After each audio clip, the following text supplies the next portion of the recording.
بسم اللہ الرحمن الرحیم۔ حضرت یہ شہید اسد کے ویڈیو ابھی ایک وائرل ہوئی ہے جس میں وہ یہ کہتا ہے کہ علماء دیوبند کا جو ہے ہمارے اوپر جو الزام ہے وہ یہ ہے کہ ہم جو ہے بدعتی اور مشرک ہیں۔ تو علماء دیوبند جو ہے وہ بدعتی اور بدعت اور مشرک کی جو ہے تعریف کریں، اور ہمارا جو ان کے اوپر الزام ہے وہ یہ ہے کہ ان کی عبارتیں جو ہے گستاخانہ ہیں۔ تو یہ بدعت اور جو ہے شرک کی تعریف کر کے ہمیں یہ پروف کرے کہ ہم جو ہے بدعت اور شرک کرتے ہیں، تو ہم جو ہے وہ بدعت اور شرک چھوڑ دیں گے، اور جو ہے ہم جو ہے ان کی عبارتیں گستاخانہ ہیں، ہمارا جو الزام ہے وہ ہم جو ہے ثبوت دیں گے، تو آپ لوگ جو ہے اس سے رجوع کر لیں۔ تو ذرا اس پر کچھ روشنی کریں۔ بسم اللہ الرحمن الرحیم، نحمدہ ونصلی علی رسول الکریم۔ دیکھیں، پہلی بات تو یہ ہے کہ جو سب سے پہلی بات یہ ہے وہ جس کی بنیاد پر وہ یہ گفتگو کرتے ہیں، بنیاد یہ ہوتی ہے کہ جو ہمارے ایک اختلاف چل رہا ہے، تقریباً 150 سال کے قریب کا عرصہ ہو چکا ہے، ایک اختلاف چل رہا ہے کہ ایک طرف ایک طبقہ کھڑا ہے جس کو اہل سنت والجماعت دیوبند کہا جاتا ہے، ایک طرف ایک طبقہ کھڑا ہے جو خود کو سنی اور بریلوی ظاہر کرتا ہے۔ یہ دو طبقوں کی ایک عرصے کی جنگ ہے۔ شہید اسد کے کہنے کا مطلب یہ ہے کہ وہ امت میں اتحاد چاہتے ہیں، اور امت میں اتحاد کا جو طریقہ کار وہ بتا رہے ہیں، یہ ان کا طریقہ کار ہے۔ پہلی بات تو یہ کہ کیا سوال یہ پیدا ہوتا ہے کہ کیا اتحاد اہل سنت یا اتحاد مسلمین وہ پہلے سے ہماری سوچ میں تھا یا نہیں تھا؟ تو الحمدللہ ہم تو بہت پہلے سے اتحاد کے داعی ہیں۔ ہم نے تو بہت کوشش کی تھی کہ یہ اختلافات اس حد تک جائیں ہی نہ کہ یہ ہم دو حصوں میں تقسیم ہو جائیں، لیکن بدقسمتی ہے کہ کچھ لوگوں کی ایسی کوشش تھی اہل بدعت کی جانب سے کہ وہ اس کو ایک الگ طبقہ بنا دیا ہمارے مقابلے میں، اور یہ اختلاف ایک بڑا لمبا اور بڑا وسیع ہو گیا۔ تو یہ تو پہلی باتیں ہونا نہیں چاہیے تھا۔ پھر اتحاد کی جہاں تک بات ہے تو یہ تو آج اتحاد کی بات کر رہے ہیں، ان کو کچھ عرصہ ہوا ہے، سال ڈیڑھ دو یا کچھ عرصہ ہوا ہے کہ یہ اتحاد کی بات کر رہے ہیں۔ ہم اتحاد کی بات بہت پہلے سے کر رہے ہیں، ہمارے بڑوں نے بھی یہ بات کی ہے اور اب الحمدللہ ہم کر رہے ہیں، اور اس میں ہماری کوششیں بھی ہیں۔ اس سے پہلے ہمارے جو ہے جامعہ اشرفیہ کے علماء اور اس طریقے سے ملتان کے مولوی احمد سعید کاظمی، انہوں نے کوشش کی تھی بریلوی مسلک کی طرف سے، لیکن وہ کسی نتیجے پہ نہیں پہنچا۔ پھر شفیع کاڑوی جو بریلوی مسلک کے ہمارے کراچی کے ہیں، انہوں نے مفتی شفیع صاحب رحمہ اللہ سے گفتگو کی، اور ان حضرات کی بھی گفتگو ہوئی، وہ بات بھی کسی نتیجے پہ نہیں پہنچی۔ اس طریقے سے یہ بات چلتی رہی، بہت کوششیں بڑے عرصے تک ہوئی۔ وہ ہم ناکامی کی ذمہ داری ان پر ڈالیں اور وہ ناکامی کی ذمہ داری ہم پر ڈالیں، وہ بھی ایک اپنی جگہ پر ہے، لیکن ان ساری باتوں کی جو میں بنیادی وجہ سمجھتا ہوں وہ یہ ہے کہ کوئی ایسا متفقہ فارمولہ نہیں پیش کیا جاتا جس کی بنا پر جو ہے وہ اتحاد ممکن ہو سکے۔ اب یک طرفہ ٹریفک چلایا جاتا ہے۔ اگر شہید اسد کہتا ہے اتحاد کرنا چاہیے تو وہ اتحاد اپنے لفظوں پہ، اس کا ایک فارمولہ اس نے اپنے لفظوں میں چنا ہوا ہے، وہ چاہتا ہے ان لفظوں پہ اتحاد ہونا چاہیے کہ میں جس طرح بول رہا ہوں، کہ جیسے وہ کہتا ہے کہ جی ہم آپ کو گستاخ کہتے ہیں تو ہم آپ کو گستاخ ثابت کریں، تو آپ ہمیں مشرک کہتے ہیں تو آپ ہمیں مشرک ثابت کریں۔ اس نے ایک لفظوں کا وہ اٹھایا ہوا ہے اور وہ اس پر اتحاد چاہتا ہے۔ دیکھیں، پہلی بات یہ کہ ہم یہ وضاحتیں ہمارے بڑے کرتے ہوئے آئے ہیں کہ الحمدللہ ہم بریلوی مسلک پر من کل الوجوہ بحیثیت جماعت کے کبھی ہم نے شرک کا فتویٰ نہیں لگایا، نہ کفر کا فتویٰ لگایا، نہ ہم ان کو مشرک کہتے ہیں نہ ہم ان کو کافر کہتے ہیں۔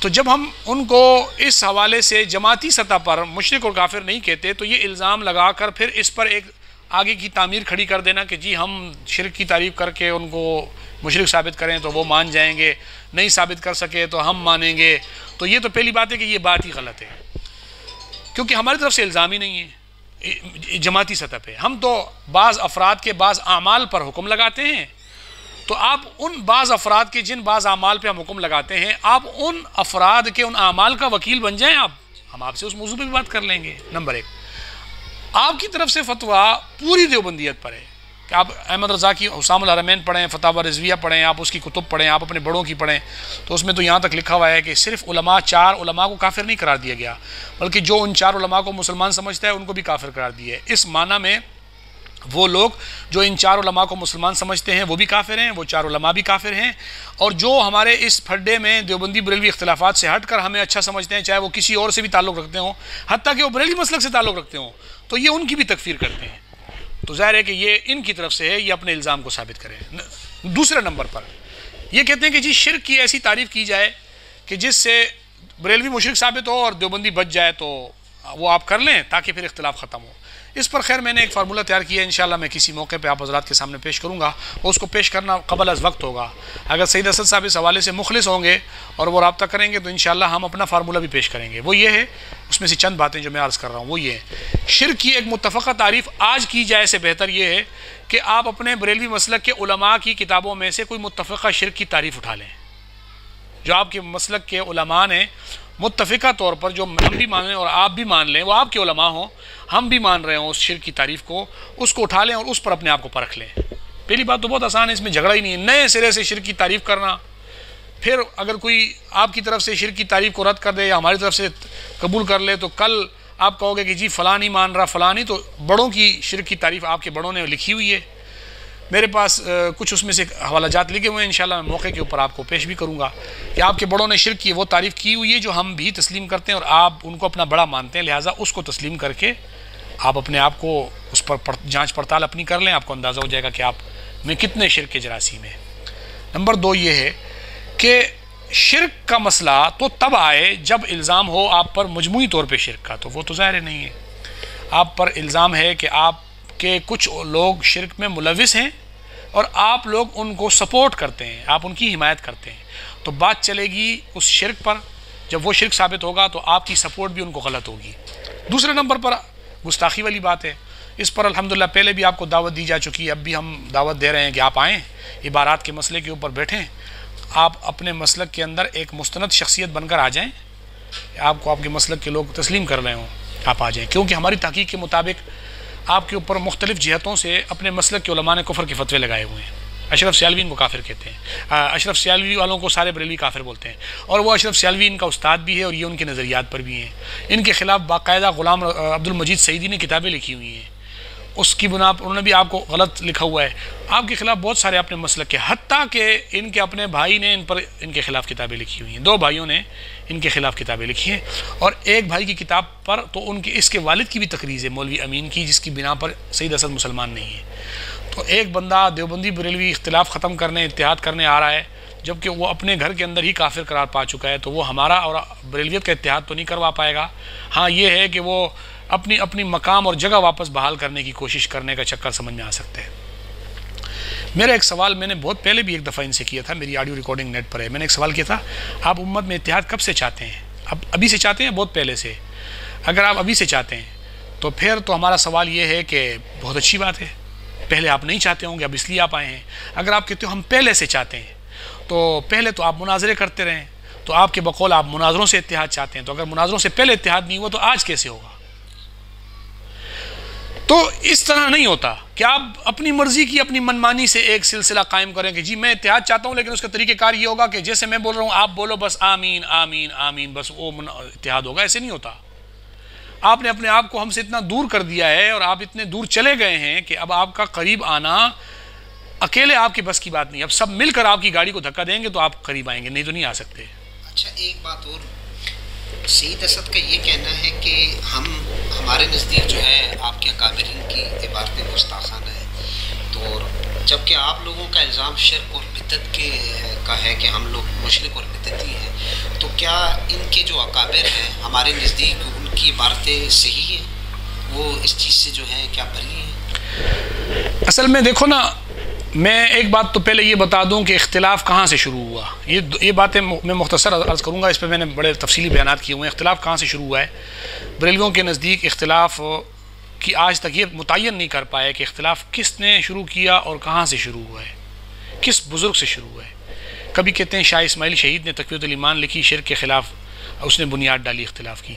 کبھی کہتے ہیں کہ گستاخانہ عبارتیں تقویۃ صراط اس میں لکھی گئی ہے, تحذیر الناس میں ادھر ادھر, پھر اختلاف شروع ہوا. حالانکہ ان دو میں بیچ میں 30 سال کا فاصلہ ہے. شاہ اسماعیل کی شہادت اور اس اختلاف کے بیچ میں 50 سال کے قریب کا فاصلہ ہے اس اختلاف میں. تو اگر اختلاف پہلے وہاں سے شروع ہوا تو بھی بتا دیں, پھر ہم وہاں سے شروع کرتے ہیں. اگر یہاں سے شروع ہوا تو بھی بتا دیں. اختلاف کس نے ڈالا؟ شرک کرنے والے نے ڈالا یا شرک پر حکم لگانے والے نے ڈالا؟ اختلاف بقول آپ کی گستاخی کرنے والے نے ڈالا یا اس پر گستاخی کا حکم لگانے والے نے ڈالا؟ پہلے آپ اس کا تعین کر لیں، ابھی تک یہ طے نہیں کر پائے۔ نمبر 2، اگر آپ کہتے ہو کہ عبارات آپ کی ایسی ہیں جس پر ہم نے گستاخی کا حکم لگایا ہے، تو ٹھیک ہے، ہماری نظر میں بھی آپ کی ایسی عبارات ہیں جو ہماری نظر میں گستاخانہ ہیں، پھر ایک مسئلہ آپ اپنا حل کریں۔ ہم آپ کو دعوت دیتے ہیں، ہم اتنی وسعت ظرفی کا مظاہرہ کر سکتے ہیں کہ 150 سال سے آپ ہماری باتوں کو زیر بحث لائے ہوئے ہیں، ہم آج بھی اس پر بات کرنے کو تیار ہیں۔ آپ اپنے اندر اتنی وسعت ظرفی پیدا کریں کہ آپ یہ کہہ دیں کہ اپنی عبارات پر آپ بھی بات کرنے کو تیار ہیں۔ کیوں؟ میں یہ کیوں کہتا ہوں؟ وہ کہتے ہیں علماء دیوبند گستاخ ہیں، ہم جواب میں کہتے ہیں کہ اگر علماء دیوبند گستاخ ہیں تو پھر علماء بریلی بھی گستاخ ہیں۔ اب جب ہم اپنی باتوں کا دفاع کرتے ہیں، ہم دفاع میں جو باتیں کرتے ہیں وہ تسلیم نہیں کرتے، لیکن جب ہم ان کو دفاع میں لاتے ہیں، ان کی باتیں اٹھا کے، تو یہ وہی والے جواب دیتے ہیں جو ہمارے والے تسلیم نہیں کیے ہوتے۔ تو ہم کہتے ہیں کہ دیکھو، اصول یہ رکھو کہ گستاخی کا دفاع کرنے میں آپ کن اصولوں کو اپنے سامنے رکھو گے۔ جو اصول جو گستاخی کے دفاع میں ہم پیش کرتے ہیں آپ اس کو تسلیم نہیں کرتے، لیکن جیسے ہی ہم آپ کا پیش کرتے ہیں آپ فوراً۔ اب مثال اس کی میں ایک بات آپ کو بتا دوں، مثال کے طور پر براہین قاطعہ کی عبارت تھی، اس پہ میں نے ایک بڑا تفصیلی جواب دیا ہوا ہے۔ مولانا خلیل احمد سہارنپوری رحمۃ اللہ علیہ نے مولوی عبدالسمیع رامپوری پر طنز کیا تھا کہ تو شیطان اور ملک الموت کو وسعت نص قطعی سے مانتا ہے، جو ایک خلاف قیاس بات ہے، جو نصوص قطعیہ کے خلاف ہے۔ حضرت نے حکم لگا دیا تھا کہ یہ نصوص قطعیہ کے خلاف بات ہے، لیکن اگر تیرے اصول کو بالفرض و محال، کیونکہ وہ عبارت لگی ایسے رہی ہے کہ وہ حضرت اپنا عقیدہ نہیں بیان کر رہے، اس پر طنز کر رہے ہیں کہ اگر تمہاری بات کو دوست تسلیم کیا جائے تو پھر تو جھگڑا تو پیدا ہو رہا ہے کہ نبی پاک صلی اللہ علیہ وسلم کی ہر جگہ حاضر ناظر ہونے پہ آپ دلیل دے رہے ہو شیطان کی ہر جگہ حاضر ناظر ہونے کی، تو وہ تو زیر بحث مسئلہ ہی نہیں ہے، آپ اس پہ دلیل کیوں دے رہے ہو؟ یہ تو ایک بیوقوفانہ بات ہے، حضرت نے اس کو رد کی ہے۔ حضرت نے کہا کہ تم شیطان اور ملک الموت کو جو وسعت علمی نص سے ثابت کرتے ہو، چلو وہ تو تمہارے بقول نص سے ثابت ہوئی، نبی پاک صلی اللہ علیہ وسلم کی وسعت علمی کی دلیل، یہ ایک اصول ہوتا ہے۔ آپ عدالت میں جاتے ہیں، آپ کہتے ہیں زید نے چوری کی، یہ آپ کا دعویٰ ہے، زید نے 1 لاکھ روپے چوری کیے، آپ نے وہاں دعویٰ پیش کیا، اور وہاں جا کے آپ کو کہا جائے دلیل دو، تو آپ نے دلیل میں کہا کہ جناب دیکھو زید کا بیٹا ہے نا، اس نے 10,000 روپے چوری کیے، تو وہ کہے گا کہ دیکھو زید کے بیٹا تو یہاں زیر بحث ہی نہیں ہے، تو آپ کہو کہ جی وہ زیر بحث تو نہیں ہے، لیکن جب بیٹا 10,000 کی چوری کر سکتا ہے تو باپ تو 10 لاکھ کی کر سکتا ہے نا۔ حضرت نے کہا کہ دیکھو تم یہ کہتے ہو بلا تمثیل بلا تشبیہ میں سمجھانے کے لیے کہہ رہا ہوں کہ نبی پاک صلی اللہ علیہ وسلم آپ کا دعویٰ ہے کہ ہر جگہ حاضر ناظر ہے، آپ سے پوچھا گیا دلیل، آپ نے کہا شیطان ہر جگہ حاضر ناظر ہے، تو بھائی ہر جگہ حاضر ناظر ہونے کا وہ مسئلہ ہی نہیں چل رہا۔ آپ کو کہا گیا کہ یہ کیوں کہا، تو آپ کہتے ہو کہ جی جب شیطان ہے تو نبی نہیں ہو سکتا۔ یہ تفسیر نعیمی میں نور العرفان میں مفتی احمد یار خان نعیمی نے لکھا ہے، یہی طرز اختیار کی ہے کہ جی دیکھو جب شیطان اتنی باتوں کو جانتا ہے تو نبی کیوں نہیں جانتے۔ تو ان کو کہا گیا کہ ایسے نہیں کرو، انہوں نے اس طنزیہ عبارت کو اٹھا کے گستاخی بنا دیا۔ اب یہ کیسے تسلیم ہوگا؟ ہم نے کہا طنز ہے، جواب میں ہم نے کہا، انہوں نے کہا نہیں طنز قبول نہیں ہے، بلکہ بعض بزرگوں نے کہا کہ او جی دیکھو یہ طنز بھی گستاخانہ ہے۔ اب ہم جب ان کو کہتے ہیں کہ تم، جیسا کہ خود سید اسد جب سرگودا آیا تھا بات کرنے کے لیے، تو وہاں مولانا رمضان نعمانی صاحب نے سید اسد سے جب بات کرنی چاہیے تو سید اسد نے آگے سے کہا کہ ہاں جی تو نے تو مجھے کئی مناظروں سے بھگا دی ہے، تو مجھے کئی مناظروں سے بھگا چکا ہے۔ یہ کیا تھا؟ اگر آپ اس کو طنز نہیں مانو تو سید اسد اپنی شکست تسلیم کر رہا ہے، لیکن یہاں وہ طنز بولیں گے، کیوں کہ اگر وہ طنز نہیں بولتے شکست ہے، اپنا دفاع کرنے کے لیے وہ طنز بولتے ہیں۔ میں نے ایک مضمون میں لکھ دیا کہ جی آپ کے بڑے نے لکھا ہوا ہے کنز الایمان کے رد میں لکھنے کو کار خیر لکھا ہے کہ جی دیکھو کنز الایمان کا رد جو ہے نا کرنے کا کار خیر انجام دیا جا رہا ہے، یعنی بریلوی نے لکھا ہے کہ کنز الایمان احمد رضا کے ترجمے کا جو رد ہے نا یہ کار خیر ہے۔ تو میں نے جب اس حوالے کو نقل کیا صرف اس لیے کہ ان کو میں بتاؤں کہ تمہارے جو اصول ہیں نا اس سے تم پھنستے ہو، تو مجھے ایک بریلوی نے جواب دیا کہ یہ جو طنز تھا آپ طنز نہیں سمجھ رہے ہو، آپ یہ ہو آپ وہ ہو، اس نے پھر 40 باتیں لکھ دی۔ بات یہ ہے کہ یہی بات تم سمجھ جاتے نا تو یہ جھگڑا تب سے پیدا ہی نہ ہوتا، اس وقت تم نہیں سمجھے۔ آج جب ہم تمہیں ادھر لا کے کھڑا کرتے ہیں، میں کہتا ہوں بریلوی ہم پر گستاخی کے تیر اور تلوار جو برسا رہے ہیں، اس کا دنیا میں ایک ہی حل ہے کہ جس جگہ ہمیں کھڑا کر کے وہ ہم پر تیر برسا رہے ہیں اسی جگہ پر ان کو کھڑا کرو تھوڑی دیر کے لیے، ہمارا مسئلہ یہ حل کر دیں گے۔ جو جواب ہم دے رہے ہیں نا اور نہیں مان رہے وہی جواب یہ دیں گے۔ اس کی مثالیں میرے پاس موجود ہیں۔ اب مولانا قاسم نوتوی رحمۃ اللہ علیہ کو انہوں نے کہا یہ گستاخ رسول ہے، ختم نبوت کے منکر ہیں، الزام لگا۔ ہم نے کہا جی دیکھو وہ تو ختم نبوت کے ماننے والے تھے، انہوں نے تو جی ختم نبوت کے حق میں لکھا ہے، مناظر عجیبہ میں لکھا ہے، انہوں نے جناب تحذیر الناس میں، تو جواب کیا دیتے ہیں؟ اس نے لکھا ہے عبدالحکیم شرف قادری نے کیا مرزا قادیانی کے دعوی نبوت کے باوجود اس کی متعدد ایسی تصریحات نہیں ملتی کہ اس نے ختم نبوت کے حق میں لکھا ہے؟ ایک دفعہ کا انکار سینکڑوں دفعہ کے اقرار میں پانی پھیر دیتا ہے۔ اصول کیا بنا دیا کہ اگر تم ختم نبوت کے حق میں عبارتیں پیش کر رہے ہو اس سے کوئی فائدہ نہیں ہوگا، پھر بھی قاسم نانوتوی ختم نبوت کا منکر ہے۔ جب ہم نے جواب میں کہا اچھا احمد رضا نے اپنی کتاب ہدایت کی بخشش میں لکھا ہے کہ جناب شیخ عبد القادر جیلانی کو نبی لکھا ہے، نبوت کا دروازہ کھلا ہوا لکھا ہے، جب ہم نے کہا تو اس نے کوکب نورانی نے اپنی کتاب جو ہے سفید و سیاہ میں لکھا ہے کہ اعلیٰ حضرت نے تو ختم نبوت کے حق میں پوری کتاب لکھی ہے، پھر بھی آپ اس کو ختم نبوت کا منکر کہتے ہو، تو یہ آپ کے بدباطن ہونے اور کذاب ہونے کی دلیل ہے۔ سوال یہ ہے کہ یہی جواب جب ہم تمہیں دیتے تھے تو تم تسلیم نہیں کرتے تھے، اب تم ہم پہ یہ جواب مسلط کر رہے ہو۔ تو اس مسئلے کا صرف ایک حل ہے، گستاخی کے مسئلے میں ان کو سامنے لا کے کھڑا کرو، ہم ان کے اوپر اعتراض کرتے ہیں، ہمارے والے جواب یہ دے دیں گے، یہ مسئلہ دفن ہو جائے گا۔ بہت آسان سا طریقہ ہے۔ وہ سعید اسد کا یہ بھی کہنا ہے کہ کوئی مجھ سے میری زندگی میں مناظرہ نہیں کر سکتا، تو آپ ذرا اس پر دیکھو، میں نے اس کی یہ ویڈیو سنی تو اس نے کہا کہ جب تک میں زندہ ہوں کوئی بریلویوں کو چیلنج نہیں دے سکتا، تو میں اس کے جو گفتگو سے سمجھا، اور یقیناً آپ بھی وہی سمجھیں گے کہ اس کے کہنے کا مطلب تھا کہ میں جب تک زندہ ہوں کوئی چیلنج نہیں دے گا، یعنی وہ اپنا ہونا چیلنج کے نہ ہونے کو دلیل کے طور پہ پیش کر رہا تھا کہ میرا ہونا یہ چیلنج کا نہ ہونا ہے، میں ہوں گا نہیں دے گا کوئی چیلنج۔ اب سوال یہ پیدا ہوتا ہے کہ جب میں نے کہا مجھے قبول ہے تمہارا چیلنج، آؤ اس پر بات کرو، تو سوال یہ پیدا ہوتا ہے اب اگر وہ نہیں آتا تو اس کا مطلب ہے کہ اس کے ہونے کے باوجود بھی اس کو گفتگو کی دعوتیں آ رہی ہیں، وہ قبول نہیں کر رہا۔ کل کو وہ یہ کسی کے آگے بیٹھ کے نہیں بول سکتا کہ جناب دیکھو میرے ہوتے ہوئے کوئی چیلنج نہیں دے رہا، میں کہہ رہا ہوں نا کہ آؤ ہم بات کرنے کو تیار ہیں۔ ہمارا مقصد تو اتحاد امت ہی ہے، اسلام میں اتحاد ہے، مسلمانوں میں اتحاد ہی ہے، ہمارا مقصد کوئی اور نہیں ہے۔ صرف تم ہی اخلاص کے کٹورے لے کے نہیں پھر رہے ہو، کچھ اخلاص ہمارے پاس بھی ہوگا، ہم بھی اسی بنا پہ آپ کو کہہ رہے ہیں۔ اب پھر دیکھنے میں یہ آتا ہے کہ جب سعید اسد والے اتنی بڑی بڑی باتیں کر دیتے ہیں کہ جی دیکھو میں جب تک زندہ ہوں کوئی گفتگو نہیں کر سکتا، دیوبندیوں کی طرف سے ہمارے سے کوئی بات نہیں کر سکتا، اور جب ہم کہتے ہیں پھر سعید اسد پیچھے ہٹ جاتا ہے۔ اب میں نے تقریباً اس ویڈیو کو بنائے ہوئے کافی وقت ہو گیا، سعید اسد کی طرف سے مجھے کوئی جواب نہیں آیا، ہاں نہ میں کوئی جواب، یعنی اگر بالفرض میں نے یہ بات میری بات میں کہیں سکم اور کمزوری ہے تو سعید اسد آ جائے اور بولے یہ بات میں سکم اور کمزوری ہے، بس یہ آ کے بول دینا تاکہ میں اس کا جواب دوں، لیکن وہ بھڑک ان کے منہ سے نکل جاتی ہے، پھر یہ بیٹھ کر پھنس جاتے ہیں۔ الحمدللہ میں آپ کو یہ بات تحدیث نعمت کے طور پہ کہہ رہا ہوں، آپ نے اپنی دالیں جتنی گلانے کی کوشش کی تھی وہ ہو گئی ہے، اب آپ کی دال نہیں گلے گی، اب آپ بڑھاپے کے اندر آ کر اور امت کو اتحاد کا چورن بھی دے رہے ہیں اور ادھر سے جو ہے نا یہ بھی کہہ رہے ہیں کہ میرے ہوتے ہوئے کوئی بات نہیں کرے گا۔ یہ ڈبل گیم اب نہیں چلے گا، یا تو اتحاد کی بات کرو یا پھر یہ چیلنج بازیاں رکھو، دونوں میں سے ایک کام ہوگا، ادھر بھی آپ کے ہاتھ میں لڈو اور ادھر بھی آپ کے ہاتھ میں لڈو،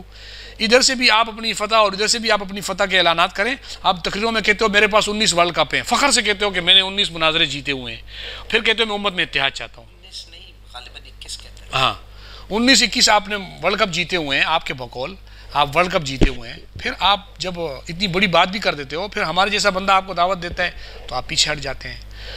میں سعید اسد صاحب کو کہتا ہوں کہ اگر آپ نہیں آ سکتے، ٹھیک ہے بڑھاپا ہے اور بڑھاپے میں ہزار بیماریوں کا انسان شکار ہو جاتا ہے، انسان کے قوہ کمزور ہو جاتے ہیں، اس کے اعضاء اور جوارح میں وہ طاقت اور قوت نہیں رہتی، اس کے اندر بڑی خامیاں اور کمزوریاں اور بیماریاں آ جاتی ہیں۔ آپ میں اگر ایسا ہو کوئی مسئلہ کہ آپ میں کوئی کمزوری آ گئی ہو، آپ کے قوا کمزور ہوں، اعضاء و جوارح میں وہ طاقت نہیں رہی، مناظرے کے اندر جو صلاحیتیں ہونی چاہیے وہ نہیں رہی، تو ہم آپ کو مجبور نہیں کرتے کہ آپ پھر بھی آئیں ہمارے پاس، ہم کہتے ہیں اپنی طرف سے کوئی مستند اور معتبر شخص تیار کر لیں، اس کو بھیج دیں۔ یار اس سے بڑی اور ہم کیا آپ کو آفر کریں؟ آپ اپنی طرف سے کوئی بندہ طے کر لیں، اب پورے پاکستان میں آپ کے پاس بڑے سے لوگ ہوں گے جن سے آپ کے رابطے ہوں گے، ان میں سے کوئی ایک بندہ تو آپ کی نظروں میں ایسا ہوگا جس پر آپ کا یہ اطمینان ہوگا کہ یہ بندہ میرے مطابق بالکل مناسب اور درست ہے، آپ اس کی اپنی تحریر اس کو لکھ کے دے دیں کہ جی یہ جو میں نے چیلنج کیا تھا اس کا ذمہ دار یہ ہے، اب ہم اس سے بات کر لیں گے، کوئی مسئلہ ہی نہیں ہے۔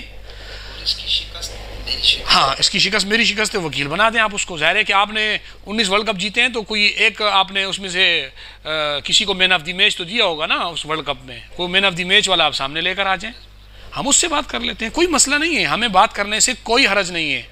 میں ایک بات بہت عرصے سے کہتا ہوا آ رہا ہوں، جس کو بریلوی یہ کہہ کر ٹرخا دیتے ہیں کہ جی ہمارے بڑوں نے چیلنج کیے ہیں، کبھی کہتے ہیں ہمارے چھوٹوں نے کیے ہیں، کبھی کہتے ہیں آپ بڑے ہیں، کبھی کہتے ہیں آپ چھوٹے ہیں، ہمیں یہ کہہ کر بات کو ٹال دیتے ہیں۔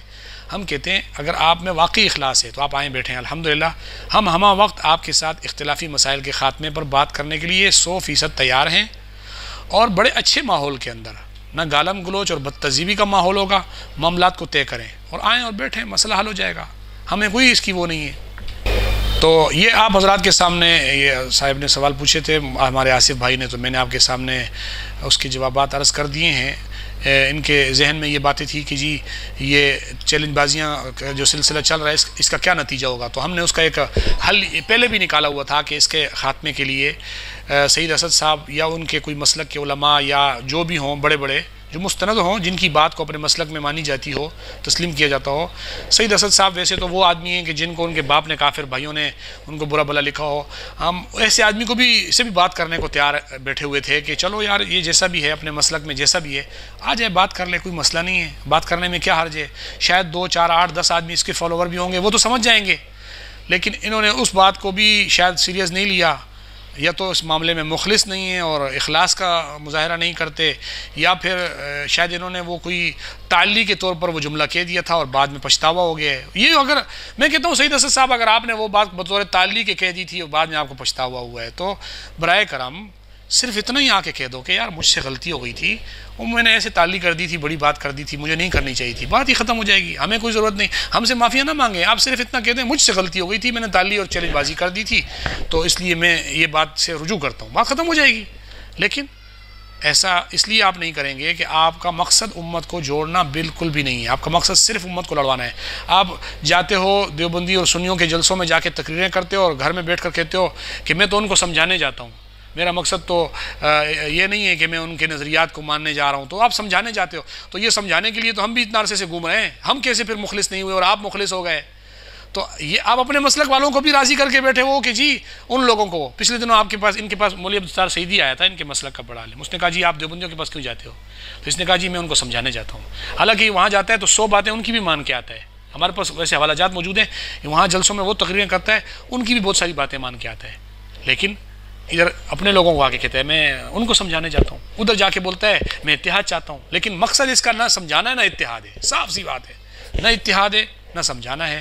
یہ دنیا سے جاتے ہوئے اپنا مقام مرتبہ جو گھر سے اس کا خراب ہوا ہے اس کو بحال کرنا چاہتا ہے. خدا کرے ہمارا یہ خدشہ غلط ہو اور سید اسد صاحب تیار ہو جائیں. والسلام ورحمۃ اللہ وبرکاتہ.